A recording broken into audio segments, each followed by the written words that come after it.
সালাতিহিম ইউহাফিজুন। ফেরদাউসে যদি যেতে চাও সালাত সমূহকে হেফাজত করো। এইখানে দুটো একটা কথা আপনাকে আমি বলে দিয়ে যাচ্ছি। আল্লাহ বলছে সালাত সমূহকে। কিছু লোক আছে দেখবেন এমনি নামাজ পড়ে না, তবে জুম্মার দিনে মিস করে না, আছে না? এমনি নামাজ পড়ে না, জুম্মার দিনে মিস করে না। আবার জুম্মার দিনে এমন পোশাক পরে যাবে দূর থেকে মনে হবে যে আব্দুল কাদের জেলানি চলল। জি, আর এত বাবা এমন দামি আতর মেখেছে মসজিদে মাথা ঘুরিয়ে দিবে সব। মানে ফেরেশতারা ওর ছাড়া মনে হয় আর কারুর নামাজ চোখে দেখতে পাবে না, এইরকম একটা অবস্থা। অথচ 5 ওয়াক্ত এক সপ্তাহে 35 বার ওকে ডাকা হয়েছে মসজিদে আসার জন্য, একবারও মসজিদে আসে। এই যে একটা হাদিস শুনেছে যে জুম্মার দিনে কেউ যদি ভালো করে ওযু করে গোসল করে মসজিদে গিয়ে 2 রাকাত নামাজ পড়ে ইমামের খুতবা যদি শোনে, তাহলে তার এক সপ্তাহের এই জুম্মা থেকে ওই জুম্মা পর্যন্ত তার গুনাহগুলো ক্ষমা করে দেওয়া হয়। কি বলছি বুঝতে পারছেন না? রাস্তা দিয়ে একদিন যাচ্ছি জুম্মা পড়তে, তার একজন চাষি ভাই, আমার দাদু হয় সম্পর্কে, আমাকে ডেকে বলছে, মমতাজুল খাতাতে আমার নামটা তুলে দিও। বলছি কেমন করে দাদু? বলছে তোমরাই তো বারবার ফতোয়া দাও। কি ফতোয়া? বলছে আজান হলে ফেরেশতারা খাতা গুটিয়ে দেয়, ওই জন্য আমি তো আজানের পরে যাব, তার নামটা একটু এন্ট্রি করে দিও। কি বলছি বুঝতে পারছেন না? আশ্চর্য ব্যাপার। শুধু জুম্মার দিন নামাজ পড়ানো, এরা একেবারেই জাহান্নামীদের জন্য রেডি হয়ে আছে। যদি বলছেন জুম্মার নামাজ পড়েও জাহান্নাম, ইয়েস, জুম্মার নামাজ পড়েও জাহান্নাম। যদি বলছেন কেমন, জাহান্নামটা খুব সহজ আপনি বলে দিলেন। আমি তো বলছি না, আল্লাহ নিজে কথা বলছেন। কি বলছেন? প্রথমে জেনে নেন যে আল্লাহ তাআলা পবিত্র কোরআনে একটা স্পেশাল জাহান্নাম তৈরি করেছেন শুধুমাত্র মুসাল্লি অর্থাৎ নামাজীদের জন্য। এটা জানেন তো? এই নামাজিগুলো কারা? আল্লাযীনা হুম আন সালাতিহিম সাহুন, যারা নামাজে অস্বস্তি বোধ, এনার্জি লস, এইভাবে যারা নামাজ পড়ে। আল্লাযীনা হুম ইউরাউন, এদের জন্য একটা স্পেশাল জাহান্নাম, অয়েল নামক জাহান্নাম। কাদের জন্য? যারা লোক দেখানো নামাজ পড়ে। বলুন তো, শুক্রবারে যারা শুধু নামাজ পড়ে, এমনি দিনে পড়ে না, এরা লোক দেখানোর ভিতরে পড়ছে কি পড়ছে না? পড়ছে। তাহলে ভেবে নিতে হবে এরা জাহান্নাম চলে যাচ্ছে। আর বেনামাজি অবস্থাতেই যদি কেউ মারা যায় তাহলে তার অবস্থা কেমন? আল্লাহ তাআলা পবিত্র আল কোরআনের ভিতরে বলছেন, একজন জান্নাতি আর একজন জাহান্নামীকে জিজ্ঞাসা করবে, মা সালাকাকুম ফি সাকার ক্বালু লাম নাকু মিনাল মুসাল্লিন। এই ভাই, পাশাপাশি দুজন বসবাস করতাম, তোর বাড়ি দক্ষিণ পাড়া, আমার বাড়ি পূর্ব পাড়া, একই জমিতে চাষাবাদ করতাম, আমি আজকে জান্নাতে, তুই কেন জাহান্নামে চলে গেলি? ওই জাহান্নামী তখন বলবে, ক্বালু লাম নাকু মিনাল মুসাল্লিন, আমি সব কাজ করেছি, শুধুমাত্র নামাজ পড়িনি, মুসাল্লি ছিলাম না, এই কারণে আমি কি করেছি? জাহান্নামের ভিতরে চলে এসেছি। আচ্ছা বলুন তো দেখি, অনেক মানুষ বলছে না জাকাত দেই, বেটার বিয়ে দিয়েছি 1 টাকাও লিইনি, বোনের জমি ফাঁকি দিইনি, সব ভালো কাজ, শুধুমাত্র নামাজটা পড়ি না। এরকম লোক আছে না? বলছে শুধুমাত্র নামাজটা পড়ি না, আমার কি ইমানের কোনো খারাপই আছে? এরকম লোক অনেক কথা বলছে না? হ্যাঁ বন্ধু, আপনাকে আল্লাহ নবী সাল্লাল্লাহু আলাইহি ওয়াসাল্লামের ভাষা অনুযায়ী যদি আপনার ভিতরে সালাত যদি থাকে তাহলে আপনি জান্নাত যাবেন। আপনার ভিতরে যদি সালাত না থাকে অবশ্যই আপনি জাহান্নাম চলে যাবেন। শুধু এইটুকু নয়, বিশ্ব নবী সাল্লাল্লাহু আলাইহি ওয়াসাল্লামের কথা অনুযায়ী এটাও জানতে পারা যায়, এই যে আপনি সালাত যতক্ষণ পড়বেন আপনি মুসলিম অবস্থায় থাকবেন, আপনি সালাত ত্যাগ করে দিলেন আপনি মুসলিম থেকে খারিজ হয়ে যাবেন, আপনি মুশরিক কাফের হয়ে যাবেন। আল্লাহ তাআলা তারপরে বলছেন, আল্লাযীনা ইয়ারিসুনাল ফিরদাউসা হুম উলাইকা হুমুল ওয়ারিসুন। ওয়ারিস কাদেরকে বলে? ওয়ারিস কাকে বলে? ওয়ারিস, আমার বাপের আমি এক বেটা, আমার 3 বোন, আমার আব্বা মারা গেল। আচ্ছা, পৃথিবীর কেউ, কোন শক্তি, কোন আইন, কোন পদ্ধতি আমার বাপের জমির ভাগ থেকে আমাকে বঞ্চিত করতে পারে? হ্যাঁ, পারে না, কখনোই পারে না। আমি হলাম ওয়ারিস, আল্লাহ তাআলা ঠিক তেমন বলছেন, উলাইকা হুমুল ওয়ারিসুন, এরা তো একদম উত্তরাধিকারী, আল্লাযীনা ইয়ারিসুনাল ফিরদাউসা হুম ফিহা খালিদুন। অবশ্যই এই কোয়ালিটির মানুষগুলো ফেরদাউস নামক জান্নাতের ভিতরে থাকবে, চিরস্থায়ী থাকবে। এইবার আপনাকে ফেরদাউসের জান্নাত বলে দিলাম, নরমাল জান্নাতেও তো যেতে হবে, হবে কি হবে না? ফেরদাউস নাই বা পেলাম, এমনি জান্নাতে যাওয়ার ইচ্ছা আছে তো 5টা কাজ করবেন। এক, আল্লাহ নবী সাল্লাল্লাহু আলাইহি ওয়াসাল্লাম তিনি বলছেন, দুল্লানি আলা আমালিন ইযা আমিলতাহু ফাদাখালতুল জান্নাত ক্বালা তা'বুদুল্লাহ। যদি জান্নাতে যেতে চাও 5টা কাজ করবে। এক, তা'বুদুল্লাহ, সর্বদাতে আল্লাহর ইবাদত করবে। ওয়ালা তুশরিকু বিহি শাইআ, আল্লাহর সঙ্গে কাউকে শরীক করে দিও না। শিরক মারাত্মক বড় পাপ। শিরক কি? পৃথিবীতে যত পাপ আছে সব থেকে বড় পাপ কি? শিরক। শিরক কাকে বলে না, আল্লাহর যে ক্ষমতা আছে এই ক্ষমতা পৃথিবীর অন্য কারো আছে এটা মনে করা কি শিরক। আল্লাহর যে ক্ষমতা আছে পৃথিবীর আর অন্য কারো এই ক্ষমতা আছে এইটা মনে করা শিরক। রুজির মালিক কে? হায়াত মাওতের মালিক আল্লাহ। সুখ দুঃখ সচ্ছলতা অসচ্ছলতার মালিক কে? আল্লাহ সুবহানাহু ওয়া তাআলা। কিন্তু আমরা অনেক সময়তে আল্লাহকে বাদ দিয়ে দ্বিতীয় পক্ষের কাছে যাই কি যাই না? যাই, অনেক সময়তেই যাই। এই দেখুন নামাজে আপনি বলেছেন ইয়্যাকা না'বুদু ওয়া ইয়্যাকা নাস্তাঈন, আল্লাহ তোমারই ইবাদত করি, তোমারই কাছে সাহায্য চাই। এই দুটো কথা আমরা মানতে পারি না শুধু নামাজে মুখে বলি? শুধু নামাজে মুখে বলি তোমারই ইবাদত করি। ইবাদত কারি করা লাগবে আল্লাহ। সাহায্য কার কাছে চাওয়া লাগবে? আল্লাহ। কিছু মানুষ রয়েছে যারা খুব ভণ্ডামি করে, কিছু ভণ্ড আছে। এই ভণ্ডদের দাবি হচ্ছে যে আল্লাহর সাহায্য পেতে গেলে কোনো মানুষের সহযোগিতা নিয়ে, কোনো ওলি আউলিয়া সহযোগিতা নিয়ে আল্লাহর কাছে পর্যন্ত পৌঁছাতে হয়, তাছাড়া পৌঁছানো যায় না। ওদের দলিল কি না? ওদের দলিল একটা কি বলছে, আম গাছের মাথায় যদি চাপতে চাও তাহলে তো ডাল ধরেই চাপতে হবে। এটা ওদের দলিল। কি বলছি বুঝতে পারছেন না? আমি যদি এখন ঘুরিয়ে যদি বলি আম গাছ না হয় যদি নারিকেল গাছ হয়, তাহলে কোন ডাল ধরবে? এটা হচ্ছে ওদের দলিল। বলছে উপরে উঠতে গেলে ডাল ধরে উপরে উঠতে হয়। এটা তো কিছু জানে না, কিছুই জানে না। দেখবেন 2 ঘন্টা 3 ঘন্টা 4 ঘন্টা বক্তব্য দিবে, শুধু আমার বাপ কি করেছে, আমার চাচা কি করেছিল, আমাদের অমুক হুজুর কি করেছিল, এই ওদের বক্তব্য। হ্যাঁ, কি আশ্চর্য ব্যাপার। আমি সব জায়গাতে বলছি, আজকেও বলে দিচ্ছি কথাটা। হুজুর বক্তব্য রাখতে রাখতে একটা বক্তব্য শুনছিলাম, কি করছে, বক্তব্য রাখতে রাখতে বলছে আমাদের মুরিদরা যদি কেউ মারা যায়, কবরে যখন রাখা হবে, মুনকির নাকির ফেরেশতা আসার আগে আমাদের হুজুর পাক সর্বপ্রথম কবরে ঢুকে গিয়েই মুরিদের পক্ষে হয়ে ফেরেশতাদের সাথে মোকাবেলা করবে। পাবলিক বলছে নারে তাকবীর, আল্লাহু আকবার। হুজুরের পাওয়ার কত রে! কি আশ্চর্য ব্যাপার। শিরক। আচ্ছা, আল্লাহ সবকিছুর ক্ষমতার মালিক কি না? তা আল্লাহ আমার আপনার মতো গুনাহগার মানুষের দোয়াটা ডাইরেক্ট কবুল করতে অক্ষম না সক্ষম? কোনটা? সক্ষম। বুঝে মাঝখানে হুজুরকে দিয়ে দোয়া করিয়ে দিতে হবে, এটা শিরক। শিরক অনেক রকমের আছে।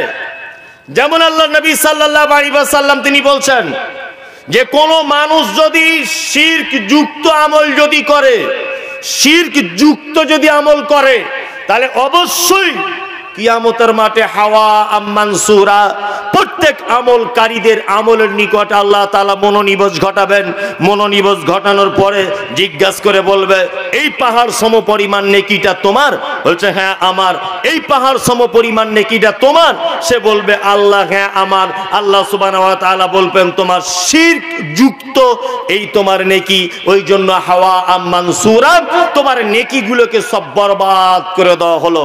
এই দেখুন শিরক পৃথিবীতে অনেক আছে, তার মধ্যে একটা শিরক হচ্ছে আল্লাহ নবী সাল্লাল্লাহু আলাইহি ওয়াসাল্লাম বলেছেন মান তাআল্লাকা তামিমাতান ফাকাত আশরাকা। কোন মানুষ যদি তার হাতে তাবিজ লটকিয়ে দেয়, তামিমা যদি লটকিয়ে দেয়, অবশ্যই সে শিরক করলো। আমরা আল্লাহর রহমতে এগুলো আহলে হাদিসরা কেউ ব্যবহার করি না, করি?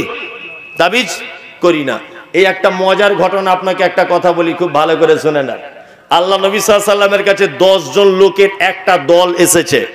কয়জন লোক? 10 জন।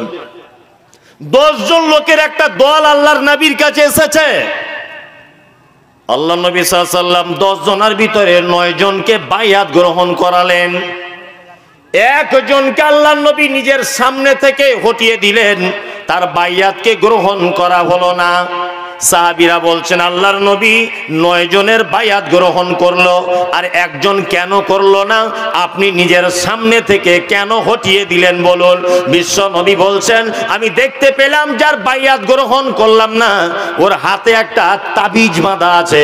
এই জন্য যতক্ষণ না পর্যন্ত ওই লোকটা তার হাতের তাবিজটা না খুলবে, ততক্ষণ পর্যন্ত তার বায়াতকে গ্রহণ করা হবে না।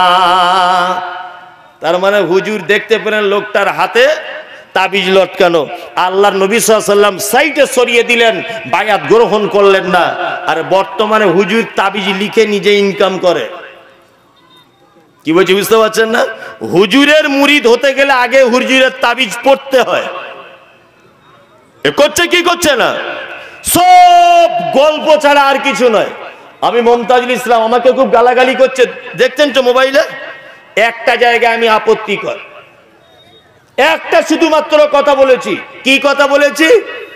আমি একটা কথা বলেছি, একজন বক্তা বক্তব্য রাখতে রাখতে বলছিলেন যে আল্লাহ নবী সাল্লাল্লাহু আলাইহি ওয়াসাল্লাম, হযরত আবু বকর, ওমর, উসমান, আলী, এই টোটাল 5 জন ফুরফুরা শরীফে এসেছিলেন দাদা হুজুরের সঙ্গে দেখা করতে।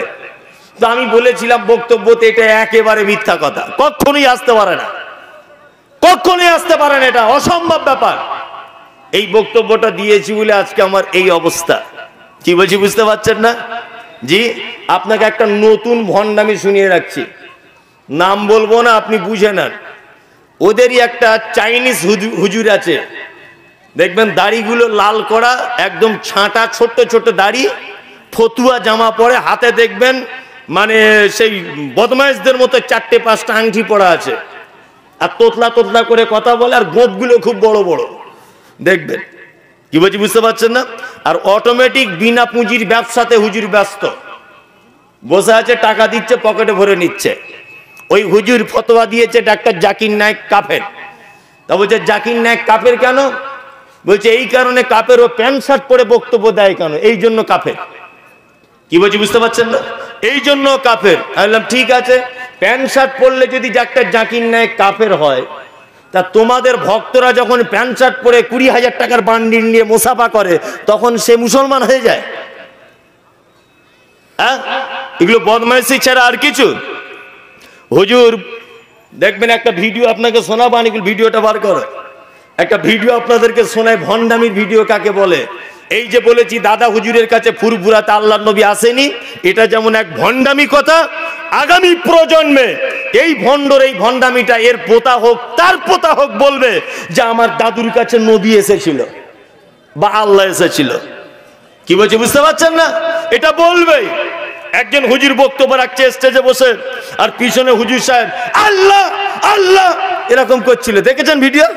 দেখেছেন তো? এইটা দেখবেন আজ থেকে 50 বছর পরে হলেও ওর দাদু বলবে, ওর পোতা না হলে বলবে, তার পোতা না হলে বলবে যে আমাদের তোহা হুজুরের কাছে আল্লাহ চলে এসেছিল।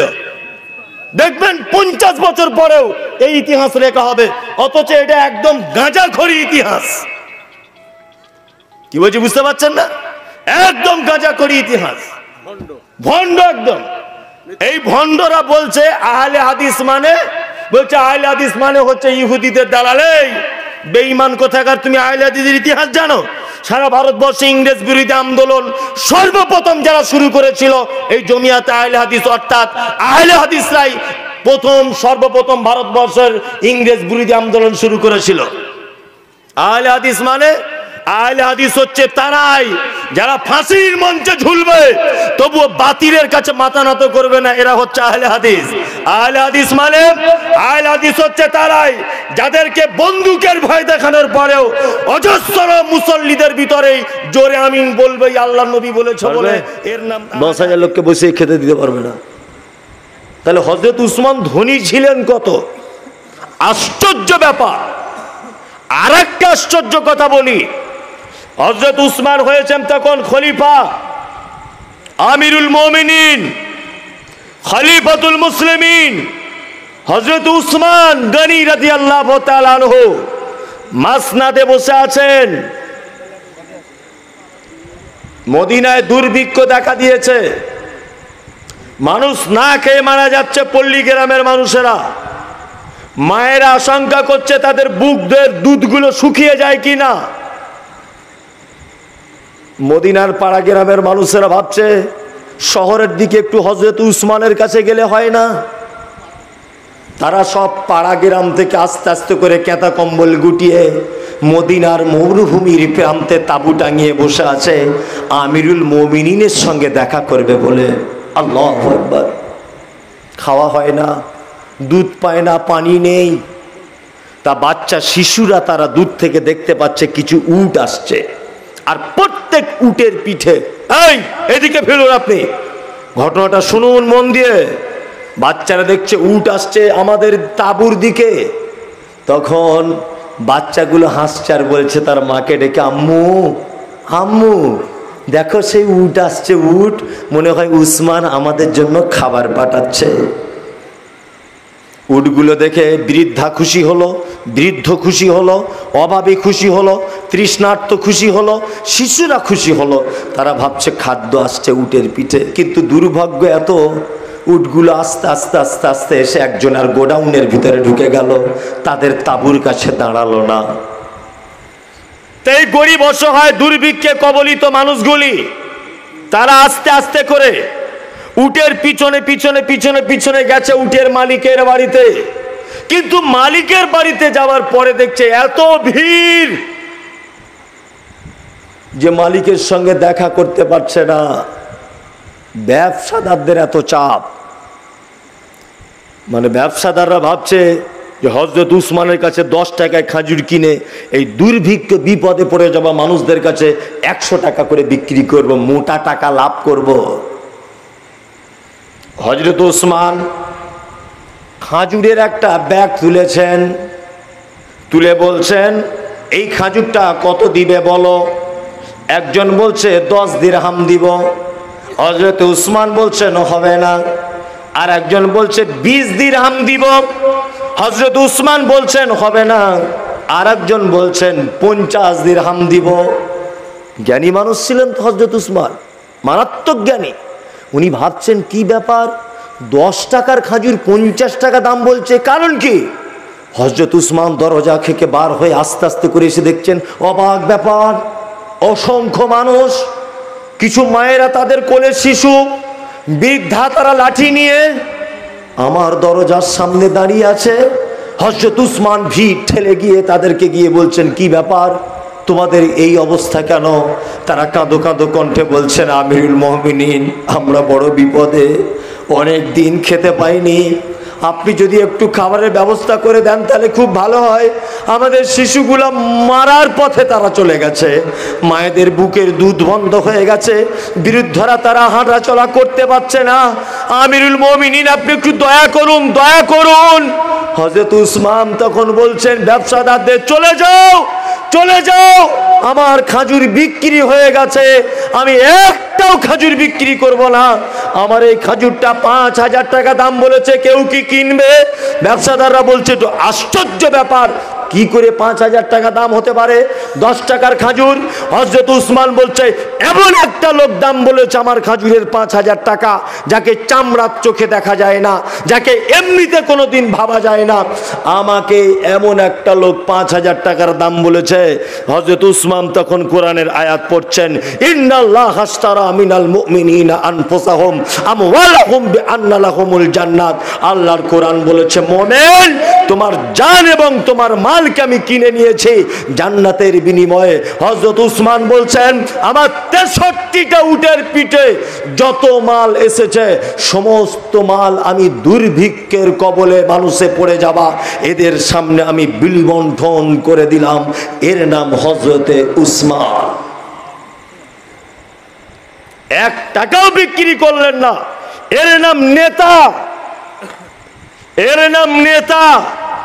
নিজের মাল গরিবদেরকে বিলি করে দিয়েছেন।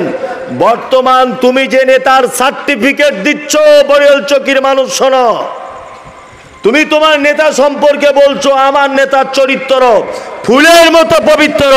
এই বিয়াদব কোথাকারে, তোমার নেতা সকালবেলা এক রকমের কথা বলে, বিকালে আর এক রকমের কথা বলে। তোমার নেতা ইন্দিরা আবাসনের টাকা মেরে খায়, তোমার নেতা 100 দিনের টাকা মেরে খায়, তোমার নেতা গরিব মানুষের নামে জব কার্ডে টাকা মেরে খায়। এটা তোমার নেতার চরিত্র। গরিব মানুষের ইন্দিরা আবাসনের ঘর এসেছে, ওর ঘরে গিয়ে বলছে যদি 10,000 টাকা না দিবি তোর ঘর কেটে ফটিককে দিয়ে দেবো। তোমার বাপের টাকা জমা করা আছে তোমার কাছে, তুমি 10,000 টাকা চাইতে গেছো, সরকার ওকে দিয়েছে, সরকার ওকে দিয়েছে, তুমি একটু মাধ্যম হয়েছো। গরিব মানুষ ওর কাছে টাকা ঝেড়ে খাওয়ার লাইন কেন? হ্যাঁ, আমি মমতাজুল ইসলাম বলে দিয়ে যাচ্ছি, শুনে রেখে দেন। শুধু আমার গাড়িটা ভেঙে দেবেন না, আমাকে 2-4 বাড়ি মারলে মারতে পারবেন, অসুবিধা নেই। বর্তমানে যদি জাহান্নামে যদি যেতে চান, বর্তমানে কোনো মানুষ যদি ভাবে যে আমার খুব ঢং লেগেছে একটু জাহান্নামে যাব, আমি মমতাজুল ইসলাম আপনাকে বলে দিয়ে যাচ্ছি, কালকে থেকে রাজনীতির ছত্র ছায়াতে আসুন, আপনার জন্য জাহান্নাম যথেষ্ট। কারণ পাপ হচ্ছে 2 প্রকারের, একটা মানুষের সঙ্গে জড়িত পাপ, একটা আল্লাহর সঙ্গে জড়িত পাপ। আল্লাহর সঙ্গে জড়িত পাপ ক্ষমা হয়ে যাবে। 30-40 বছর নামাজ পড়তে পারেননি, 30-40 বছর বয়সে আপনি নামাজ পড়া ধরেছেন, আল্লাহর কাছে ক্ষমা চান, ক্ষমা হয়ে যাবে, কোনো অসুবিধা নাই। কিন্তু মানুষের সঙ্গে জড়িত পাপ যদি আপনার হয়ে যায়, এই পাপ জীবনে কোনোদিন ক্ষমা নেই। বিশ্বনবী মুহাম্মদ সাল্লাল্লাহু আলাইহি ওয়াসাল্লাম বলেছেন, কিয়ামতের মাঠে ওই লোকের থেকে গরিব আর কেউ হবে না। সাহাবীরা বলছে, কারা আল্লাহর নবী যে লোকটা কিয়ামতের মাঠে গরিব হবে? বিশ্বনবী বলেছেন, ওই শক্তিশালী লোক যাকে আল্লাহ শক্তি দিয়েছিল, দুর্বল মানুষকে এক ঘুষি মেরে দিয়েছে, কিয়ামতের মাঠে মারার কারণে ওর নেকিকে কমিয়ে দিয়ে ওর গুনাহকে এর ঘাড়ে চাপিয়ে দেওয়া হবে। যে লাঠি পাটি পঞ্চায়েতের ক্ষমতা ছিল, রাজনৈতিক দাপট ছিল, টাকা পয়সা জোর করে গরিব মানুষের কাছে লুটে নিয়েছে, ওর গোনাগুলোকে এর পাল্লাতে তুলে দিয়ে এর নেকিগুলোকে ওর পাল্লাতে তুলে দেওয়া হবে। বিনিময়ে এমন পর্যায়ে এসে যাবে যে তার একটা বার নেকি থাকবে না, এ শূন্য হয়ে যাবে।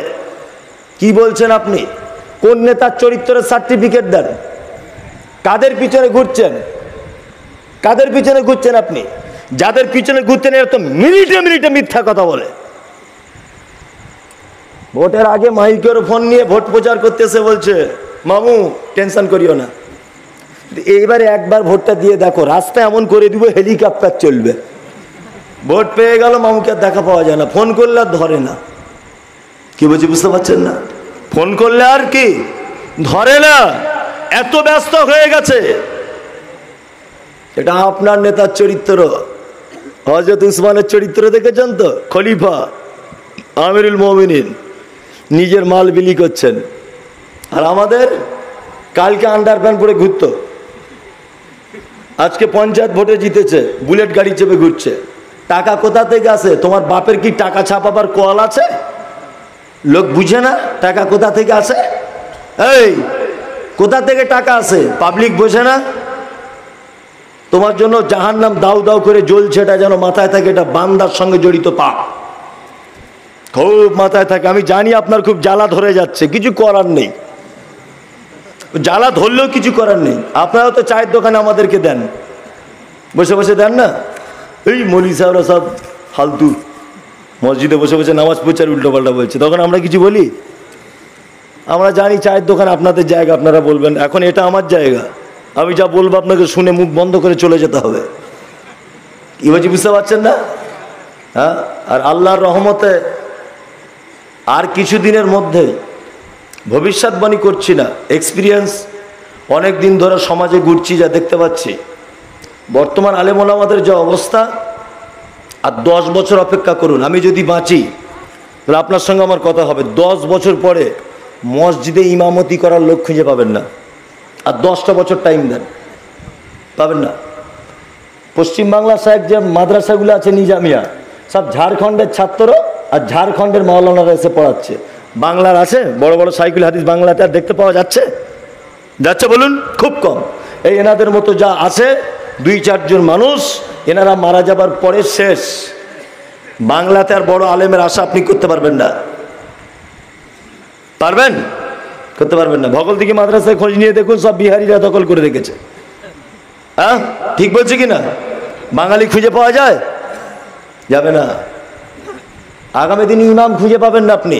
তার একটা বড় কারণ, এদের সঙ্গে সমাজের মানুষ অন্যায় অবিচার করছে। এর কারণে ইমাম, মুয়াজ্জিন, মৌলভী সাহেবদের উপরে যা অন্যায় অত্যাচার হচ্ছে, এই কারণে মানুষ ইমামতি থেকে দূরে চলে আসছে। আমার একটা ছেলে আছে, আমার যে গাড়িটা চালিয়ে আনছে ড্রাইভার, ও একজন আলেম, মনিরুল ইসলাম, ভালো আলেমও, এখন আমার গাড়ি চালায়, আমার সঙ্গে থাকে। তা মসজিদ ইমামতি করতে এদিকে কোথায়? তোকে বললাম ইমামতি ছেড়ে দিলে কেন? যে ভাই এমন অবস্থা, বাড়ি বইয়ের সাথে ঝগড়া হচ্ছে, আমাকে এসে গরম দিয়ে কথা বলছে। কি বলছি বুঝতে পারছেন না? এই যে এই যে এই যে ছেলেটা দেখতে পাচ্ছেন তো, বহুত দূরে বাড়ি, এখান থেকে 50 কিলোমিটার দূরে। এই যে ছেলেটা আজকে আমাকে বলছিল যে মৌলানা মসজিদ ছেড়ে দিয়েছি, ধিৎকারে আর টিকতে পারলাম না, ধিৎকারে টিকতে পারলাম না। ও এসেছে সেই জঙ্গিপুরের ওদিক থেকে, আরও লালগোলা, ও ক্যামেরা করতে এসেছে লালগোলা থেকে, আর ওরা এসেছে যে ধুলিয়ান ফারাক্কার ওখান থেকে। আপনারা ওদেরকে উল্টো পাল্টা কেন বলছেন? আমার বক্তব্যগুলো আম গাছের তলায়, জাম গাছের তলায়, এমনি মাছগুলো শোনেন কোথা থেকে? এদের মাধ্যমেই তো শোনেন। তাই একটু কিছু ত্যাগ করুন, ওদেরকে বেশি গালাগালি দিয়েন না, ওরা অনেক দূর থেকে এসেছে। যে খুব সাবধানে থাকবেন, সামাজিক অবস্থা খুব খারাপ। ইমাম সাহেব ইমামতিদেরকে এত ছোট চোখে আমরা দেখছি যে বেচারিরা বাধ্য হচ্ছে, রাজমিস্ত্রি কাজে চলে যাচ্ছে, ভরি ভরি ইমাম সাহেবরা, ভরি ভরি ইমাম সাহেবরা বেতন দেয় তো মাত্র 4,000 5,000। এত বড় বড় কথা বলে, টিকা যায় না। আমি জীবনে নিয়ত করেই নিয়েছি যে ওই কাজে যাব না, যদি কোনো দিন যাই তা কাঁচা এরকম সাইজের কুঞ্চি কেটে নিয়ে ইমামতিতে ঢুকবো। এটা আমার নিয়ত আছে, যত লাট সাহেবের বেটাই হোক, 2 বাড়ি লাগিয়ে দিব, তাতে আমি 2 বাড়ি খাবো। ওর কেসিআরি গিরি আর কমিটি ছুটিয়ে দিব। সব মসজিদে অত্যাচার চলছে, ডাইরেক্ট না হলেও বেতনে অত্যাচার। আর শুধু বলছে আপনাদের টাকায় বরকত আছে তো, খুব বরকত। আমি একটা হুগলিতে একটা মসজিদে তারাবি পড়িয়েছিলাম একবার, একটা মাস্টার মাসে আছে বুঝলেন, আমাকে বলছে মৌলভী সাহেব আপনার দাড়িগুলো খুব ছোট ছোট। তখন একটু স্টাইল দিয়ে রাখতাম, অল্প বয়স, বুঝলেন না, যেটা সত্যি বলছি। এখন ইদানিং আর কাটি না, চাচি না, কিছু করি না, আগে করেছি। তা শুধু লোকের সামনে আমায় অপমান করে যে আপনি দাড়ি কেন কাটেন, বেতন আমার 1800 টাকা। তা একদিন চায়ের দোকানে বসে আছি, তো আমাকে বলছে আপনি দাড়ি কেন কাটেন হুজুর? তাই বললাম যেমন বেতন তেমন দাড়ি। 1800 টাকা বেতন দিয়ে কি এত বড় দাড়ি নিবে নাকি? যেমন বেতন তেমন দাড়ি রেখেছি, বেতন বাড়াও দাড়ি বাড়বে। দাড়ি বাড়লে তো তেল দিতে হবে, তেলের টাকা বাড়াও। তা ওর বেটা চাকরির জন্য পরীক্ষা দিয়েছে, তো আমাকে এসে 500 টাকা দিয়ে বলছে হুজুর আমার বেটার জন্য একটু দোয়া করে দেবেন যে চাকরিটা হয়ে যায়। তা আমি ওর মুখের উপরে বলে দিয়েছি যে আল্লাহ চাকরি যেন হয়ে যায়, অসুবিধা নেই, বেতন যেন আমার মতো হয়। তখন মাস্টার বলছে এই দোয়াটা কেমন হলো? আচ্ছা কেন? 1800 টাকা চলে। ওই হারামখোর, আমার যদি 1800 টাকা চলে, তোর বেটার চলে না কেন? বলছে না আপনাদের বরকত আছে। আমি তাহলে এক কাজ কর, বরকতের টাকা পাল্টাপাল্টি কর। তোর বেটা 30,000 আমাদের, আমার 1800 টাকা লে, দেখ কেমন বরকত, দেখ কেমন বরকত লাগে, দেখ কেমন বরকত লাগে। সমাজের মানুষের নামাজ কবুল হওয়াই মুশকিল আছে। 3,000 টাকা বেতন, আবার অনেক মসজিদে ইমাম ভাতা দিয়ে ছেড়ে দিচ্ছে, আর কিছু দেয় না, দেয় কিচ্ছু দেয় না। 5 লাখ টাকার মসজিদ করেছে, আর ইমাম সাহেবের থাকার ঘর করছে সিঁড়ির তলাতে, না আস্তে আস্তে করে ঢোকা যায় না খাড়া হওয়া যায়। কি বলছি বুঝতে পারছেন না? মার্বেল পাথর লাগিয়েছে, সব ঠিক, ইমামের বেতন চাইতে গেলে মুখটা ইংরেজি 5-এর মতো হয়ে যায়। এ কেমন? খুব সাবধানে থাকবেন। সালাত যার পিছনে আদায় করে জান্নাত যেতে চাইছেন তাকে একটু ভালোবাসতে হবে না? হবে কি হবে না? যারা মসজিদ মাদ্রাসার কমিটিতে আছে, কিয়ামতের মাঠে বুঝবেন হিসাব কার বলে। সাংঘাতিক হিসাব আপনাদের জন্য হবে। এই বেইনসাফি করার জন্য মিনিমাম 12,000 টাকা বেতন দিতে হবে, 24 ঘন্টা ডিউটি করে হিসাব করে বেতন দিবেন। আল্লাহ তাআলা তারপরে বলছেন আল্লাযীনা ইউমিনুনা বিমা উনজিলা ইলাইকা ওয়া মা উনজিলা মিন ক্বাবলি, আর ঈমান আনবে তোমরা আমি যেটা অবতীর্ণ করেছি তোমাদের পূর্বে, অবিল আখিরাতে হুম ইউকিনুন, আর আখিরাত কিয়ামতের দিবসের প্রতি তোমরা ঈমান আনবে। উলাইকা আলা হুদাম মির রাব্বিহিম ওয়া উলাইকা হুমুল মুফলিহুন। আল্লাহ তাআলা বলছেন নিশ্চয়ই এই লোক যাদের গুণ বর্ণনা করলাম এতক্ষণ, এই লোক উলাইকা আলা হুদাম মির রাব্বিহিম, এরা আল্লাহর তরফ থেকে হেদায়েত প্রাপ্ত, ওয়া উলাইকা হুমুল মুফলিহুন, আর এরাই কল্যাণের মধ্যে, এরাই সফলতার মধ্যে। কি বলছি বুঝতে পারছেন? আমাকে ক্ষমা করুন, মাফ করুন, আমি বক্তব্য ছেড়ে দিচ্ছি, আর আমি বক্তব্য দিতে পারছি না, মারাত্মকভাবে অসুখ আক্রান্ত। তাছাড়া আমি অবশ্যই আপনাদের আশা পূর্ণ করতে পারতাম, চাহিদা থাকার পরেও আমি হয়তো দিতে পারছি না। আচ্ছা, ওই আমার পরে ও দিবে, ওই ঘোষণা করে দিবে। আল্লাহু আকবার, অনেক দান দিয়েছে তো। একজনে 50,000 দিয়েছে, কি কালাম উদ্দিন মল্লিক, 50,000। আল্লাহু আকবার। আইনউদ্দিন মল্লিক না, এখানে লেখা আছে কামাল, কি এটা? কালামউদ্দিন মল্লিক, কলিমউদ্দিন, আচ্ছা, কলিমউদ্দিন মল্লিক 50,000 টাকা দিয়েছে। আল্লাহু আকবার। তবে এটা একটা খুব বড় জিনিস, বড় ভালো লাগলো, জি একটু বড় ভালো লাগলো। শুনছি নাকি আপনাদের এখানে একটা মহিলা মাদ্রাসা হবে। হ্যাঁ, 100% সাপোর্ট থাকলো। যদি প্রচারের দরকার হয় প্রচারও করে দেবো। মহিলা মাদ্রাসা সমাজে এমার্জেন্সি দরকার।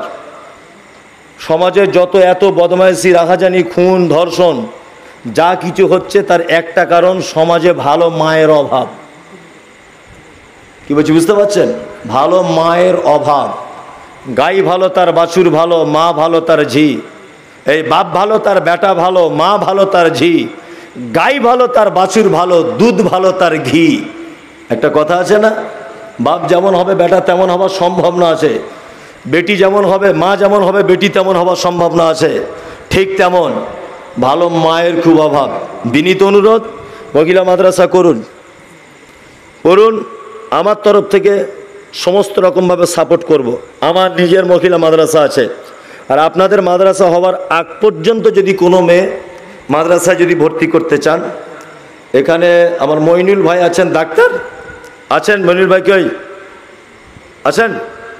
চলে গেছেন? আচ্ছা, করমজির আছে, করমজির মইনুল, মেঘেদি, ওই তো মইনুল, মেঘেদি, এদের সঙ্গে যোগাযোগ করবেন। ওদের ওখানকার অনেক মেয়ে পড়ে, ওরা ঠিক পাঠিয়ে দেবে। আমার মাদ্রাসায় পাঠাবেন। এতিম যদি কেউ হয় সম্পূর্ণ ফ্রি। এতিমকে যে ভর্তি করতে যাবে তার যাতায়াত খরচা ফ্রি। এতিম যদি বিয়ে পর্যন্ত থাকে তার বিয়েতে 5 লাখ টাকা যদি খরচা হয় আমি মমতাজুল ইসলাম বহন করব, জাতির সামনে এটা বলে গেলাম। ডাক্তার খরচ ফ্রি, জামা কাপড় ফ্রি, খাওয়া দাওয়া ফ্রি, থাকা বইপত্র যা কিছু সব ফ্রি। যদি বিয়ে পর্যন্ত কোনো এতিম যদি থাকে, বিয়ে হতে 2 বছর বাকি আছে, তার আব্বা নেই, অবশ্যই আমার মাদ্রাসায় পাঠান। তার বিয়ে শাদী গয়নাগাটি যা যেটা প্রয়োজন ইনশাল্লাহ আমি নিজে বহন করব। ইনশাল্লাহ আমার জন্য দোয়া করবেন, খাস করে দোয়া করবেন। আমি যা হোক এসব কথা বলবো না, জলসা করছি, যা কিছু করছি সময় এসব সবাই আমার মাদ্রাসা থেকে ঘুরে এসেছে, সোশ্যাল মিডিয়া তো দেখছেন। লিল্লাহিয়াত, আল্লাহর উদ্দেশ্যে মাদ্রাসাতে অর্থ ব্যয় করছি। আমার খুব স্বপ্ন আছে, উপর বাংলার যেমন রাজ্জাক বিন ইউসুফ সাহেব বিশাল প্রতিষ্ঠান করেছেন, আমার জন্য দোয়া করবেন। আমি স্বপ্ন দেখতে শুরু করেছি, সারা পশ্চিম বাংলাতে উল্লেখযোগ্য একটা প্রতিষ্ঠান করবই ইনশাল্লাহ। দোয়া করবেন। আগামী বছরে ছেলেদের প্রতিষ্ঠানের কাজ শুরু করবো ইনশাল্লাহ। ছেলেদের প্রতিষ্ঠানের কাজ ইনশাল্লাহ 1000 ছাত্র পড়বে, এইরকম স্বপ্ন দেখছি। সারা পশ্চিম বাংলার মধ্যে উল্লেখযোগ্য মাদ্রাসা করব। তাতে যদি জাতির কাছে ভিক্ষা করতে হয় তবু আমি প্রস্তুত আছি। আপনারা শুধু আমার জন্য দোয়া করবেন, আপনাদের মতো বড় মানুষেরা দোয়া করবেন। অন্তত পক্ষে এটা আমার স্বপ্ন, মরার আগে কিছু করে দিয়ে মরতে হবে। দেলোয়ার হোসেন সাইদির একটা বক্তব্য শোনা আছে যে শিয়াল কুকুরের মতো হাবিজাবি করে মরে যেও না, কিছু করে মরো। ওই জন্য কিছু করে মরার স্বপ্ন আছে, দোয়া করবেন। আপনাদের মেয়েদের যদি মাদ্রাসায় ভর্তি করতে চান আমার সঙ্গে যোগাযোগ করবেন ইনশাল্লাহ। আমার ছোট্ট মাদ্রাসা, ভর্তি করবেন, সমস্ত কিছু পেয়ে যাবেন। একদম আপনি এইখান থেকে আপনাদের নলহাটি বা এইখান থেকে বাস ধরবেন, আমার মাদ্রাসার সামনে গিয়ে নামবেন, কোনো বাস পাল্টাতে হবে না, দুর্গাপুরের বাস ধরবেন, বাকিটা ফোনে কথা হবে। মহিলা মাদ্রাসার জন্য আবেদন করেছেন, আপনাদেরকে আমি একটা কথা বলছি, খুব মন দিয়ে শুনুন। আচ্ছা বলুন তো, পৃথিবীর শ্রেষ্ঠ দান কি? বলুন, আলেম ওলামারা বলুন, হাত তুলুন। বলতে পারবেন? এই জন্য রেগে যায়, তুমি বসো, এখন না, লোকে বিরক্ত হবে। আমি নেমে যাই একটু, তারপরে খুলবে। বসো, একটুখানি বসো। এই পৃথিবীর শ্রেষ্ঠ দান কি? বলছে বস্ত্র। উনি যেটা বলেছেন ঠিক বলেছেন, একেবারে ভুল নয়। রাইট, রাইট, উত্তম দান। চাচাজি যেটা বলেছেন এটা উত্তম। আল্লাহ নবী সাল্লাল্লাহু আলাইহি ওয়াসাল্লামকে জিজ্ঞাসা করা হচ্ছে ইয়াসআলুনাকা মাযা ইউনফিকুন, আপনি বলুন আমরা দান, উত্তম দান কি, কাকে দান করব? বিশ্ব নবী তিনি বলছেন কুল। আল্লাহ বলছেন নবীকে কুল, আপনি বলে দিন, মা আনফাকতুম মিন খাইরিন ফালিল ওয়ালিদাইন ওয়াল আকরাবিন ওয়াল ইয়াতামা ওয়াল মাসাকিন ওয়াবনিস সাবিল ওয়া মা তাফআলু মিন খাইরিন ফা ইন্নাল্লাহা বিহি আলিম। আল্লাহ তাআলা বলছেন পৃথিবীর শ্রেষ্ঠ দান সন্তান তার পিতামাতার জন্য যেটা খরচা করে, এর থেকে শ্রেষ্ঠ দান আর কোনো দান নেই। মাদ্রাসাতে দান করলে যত নেকি হয় তার থেকে বেশি নেকি হবে। আপনার মায়ের জন্য আজকে বাড়ি যাওয়ার সময় যদি একটা ওড়না কিনে নিয়ে মাকে দেন, বেশি নেকি হবে। আপনাদের এখানে একটা লোকের 4 বেটা, মায়েরা ভাত খায় কেমন করে? ইমাম সাহেবের মতো পালি সিস্টেমে নয়, 15 দিন করে খায়। 16 দিন হয়ে গেলে বৌমারা বড় বড় চোখ বার করে আর বলে তুমি কি ক্যালেন্ডার দেখে খেতে পারো না? আবার বলে আমাদের তরকারি এত মিষ্টি, ভুলতে পারছো না। বলে কি বলে না, মিষ্টি করে করে বলে। আহা, মায়েরা গাল শোনে, মায়েরা বকা শোনে, বৌমাদের কাছে অকথ্য ভাষায় গালিগালাজ শোনে। আল্লাহু আকবার। ঈদের 3 দিন আগে বাড়ি আসছেন, দিল্লিতে খাটতে গিয়েছিলেন, ছেলে মেয়ের জন্য জামা কাপড় কিনেছেন, আপনার মায়ের জন্য একটা শাড়ি পছন্দ করছেন। সেই সময় আপনার স্ত্রী ফোন করেছে, হ্যালো হ্যালো, বলছে কি? বলছে কি কোথায় আছো? বলছে না, তোমার জন্য শাড়ি কিনছিলাম আর মায়ের জন্য একটা কিনছি। এর বউ তখন বিরল চৌকি থেকে বলছে, তুমি কি তোমার মায়ের একটাই বেটা? প্রতি বছরে তোমাকেই শাড়ি কিনতে হবে? মায়ের শাড়ি কিনতে হবে না, বাড়ি চলে এসো। ও বইয়ের কথা শুনে থরথর করে কাঁপতে কাঁপতে ঘর চলে এসেছে। 4 ভাই একই কেস, বাড়ি চলে এলো। ঈদের দিনের সন্ধ্যাবেলা পর্যন্ত আপনার মা একটা নতুন শাড়ি পরতে পেল না, আপনার আব্বা নতুন লুঙ্গি পরতে পেল না। সত্যি আপনার মা তো পালা সিস্টেমেই ভাত খাবে, আপনার মা তো নতুন শাড়ি পাবে না, কারণ আপনার মা তো পৃথিবীর সব থেকে বড় অপরাধী, সব থেকে বড় অপরাধী আপনার মা। আপনার মায়ের থেকে বদমাইশ, আপনার মায়ের থেকে খারাপ, আপনার মায়ের থেকে খারাপ ব্যবহার পৃথিবীর আর কেউ আপনার সঙ্গে করেনি। আপনার মায়ের সব থেকে ভালো খারাপ দিক কোনটা? না, আপনাকে পৃথিবীর আলো দেখাতে গিয়ে পরপুরুষের সামনে আপনার মাকে উলঙ্গ হতে হয়েছিল। এটা আপনার জীবনের সব থেকে বড় অপরাধ। আপনার মা জীবনে পরপুরুষের সামনে কখনো মুখ দেখাতো না, কিন্তু আপনাকে জন্ম দিতে গিয়ে ডাক্তারবাবুরা বলেছিল নর্মালে বাচ্চা হবে না, সিজারে হবে। তোমার মাকে পুরুষ ডাক্তারেরা হসপিটালের বেডে উলঙ্গ করেছিল। তোমার মা লজ্জা করার পরেও কিছু করার ছিল না, শুধু তোমাকে পৃথিবীতে আনার জন্যে। তোমার মা মানে হলো তোমার মায়ের মাথার কালো কুচকুচে হাঁটু পর্যন্ত দোলানো চুল। পাড়ার মেয়েরা তোমার মায়ের চুল দেখতে আসতো, কিন্তু তোমাকে জন্ম দিতে গিয়ে তোমার মায়ের কালো চুলগুলো লাল রক্তে জমাট বেঁধে গিয়েছিল। এর নাম তোমার মা। তোমার মা মানে তোমার মায়ের বয়স তখন 30 বছর বা 25 বছর। তোমার মা চরমা অপরূপা কুমারী সুন্দরী। তোমার মায়া একবার এইরকম ভাবে বাড়ি দিলে রক্ত জমে যায়। তোমার মা এত ফর্সা, কিন্তু ডাক্তার বাবুরা বলেছিল নরমালে বাচ্চা হবে না, সিজার করতে হবে। ধারালো কাঁচি দিয়ে তোমাকে পৃথিবীতে আসার জন্য তার পেট চিড়ে দেওয়া হয়েছিল। এটা তোমার মায়ের দ্বিতীয় বড় অপরাধ। তোমার মা ঈদের দিনে শাড়ি পেল না কেন? না, তোমার মায়ের 4 নম্বরের অপরাধ হলো এটা।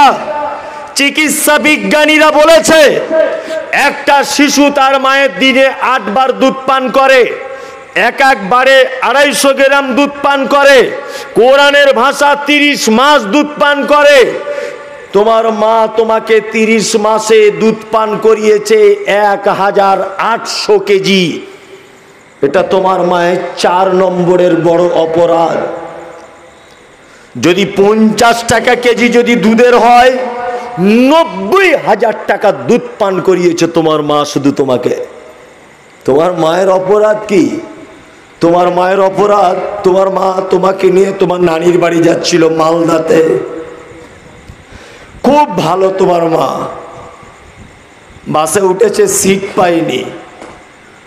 এখন বাসের কন্ট্রাক্টর, তুমি কোলে ছিলে, তোমার বয়স তখন 12 মাস 13 মাস, কোন রকম কথা বলতে শিখেছ।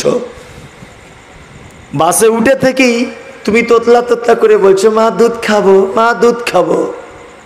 তোমার মা তোমাকে পিঠে এরকম আলতো আদরের বাড়ি দিয়ে বলছে বাবু দাঁড়া, সিট পাই, বসে তোকে দুধ পান করাবো। তোমার মা সিটে বসেছে। তোমার মায়ের বয়স তখন 26 বছর। তোমার মায়ের রূপ কি? বাসের যুবক ছেলেরা তোমার মায়ের দিকে ফ্যাল ফ্যাল করে দেখছে। তোমার মা লজ্জা না করে ব্লাউজের বোতাম খুলে দিয়ে বলেছে আব্দুল্লাহ দুধ খেয়ে নাও বেটা, দুধ খেয়ে নাও। তুমি দুধের বোঁটাতে মুখ লাগিয়ে চুক চুক চুক চুক চুক চুক করে চুষেছ, আর অসভ্য যুবকেরা তোমার মায়ের বুকের দিকে তাকিয়ে আছে। মুসলিম ঘরের মেয়ে একবার এইরকম